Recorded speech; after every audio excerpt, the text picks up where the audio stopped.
आज 14 अप्रैल 2026 का दिन है, ट्यूसडे का। बच्चा तेरे जैसा नहीं दिखता। सिर्फ इतनी सी बात ने एक बाप ने अपने ही मासूम की 6 साल के मासूम की हत्या कर दी।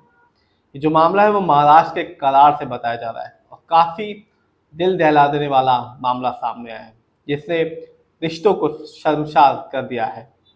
वहां एक पिता ने अपने ही 6 साल के मासूम बेटे की हत्या कर दी। शक और खतरनाक सोच ने उस बाप को हैरान बना दिया। हैरानी की बात तो यह है कि इस खौफनाक वारदात को उसने करीब 20 दिनों तक छुपा कर रखा, लेकिन पुलिस की सख्त जांच और सर्विलांस के चलते इस मर्डर मिस्ट्री का पर्दाफाश हो गया। और जब सच्चाई सामने आई तो जिसने भी इस सच्चाई को सुना उसकी रूह कांप गई कि कैसे एक बाप ने सिर्फ और सिर्फ इतनी सी बात को लेकर अपने बच्चे की 6 साल के मासूम बच्चे की हत्या कर दी कि लोग कह रहे थे कि जो बच्चे की शकल है वो बाप से नहीं मिलती। शक था और शक ने एक मासूम की जिंदगी को बर्बाद कर दिया, एक परिवार को पूरी तरह से बर्बाद कर दिया। इस खौफनाक हत्या के पीछे की वजह और भी चौंकाने वाली है। आरोपी को अपने बेटे को लेकर शक था। उसके दोस्तों ने उसे ताना दिया था कि बच्चा उसके जैसा नहीं दिखता और शायद उसका बेटा नहीं है। यही बात उसके दिमाग में जहर कर गई और अपनी पत्नी भाग्यश्री के चरित्र पर शक करना शुरू कर दिया।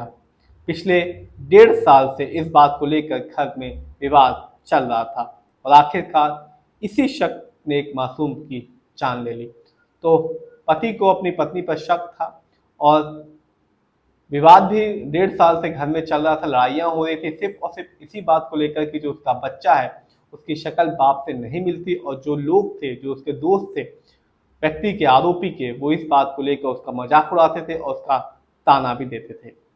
पुलिस की सख्त कार्रवाई के आगे जो आरोपी है वो ज़्यादा देर टिक नहीं पाया और उसने अपना जो गुनाह है कबूल कर लिया।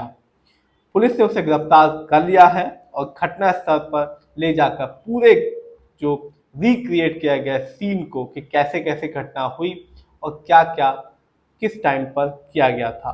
ये घटना सिर्फ एक परिवार की नहीं बल्कि पूरे समाज के लिए एक चेतावनी है कि जब शक हद से ज़्यादा बढ़ जाता है तो इंसान अपनी इंसानियत तक भूल जाता है। तो शक जिस भी रिश्ते में आता है तब जो रिश्ते होते हैं वो पूरी तरह से बर्बाद हो जाते हैं, और इस केस में भी जब शक हद से ज़्यादा बढ़ गया तो रिश्तों का कत्ल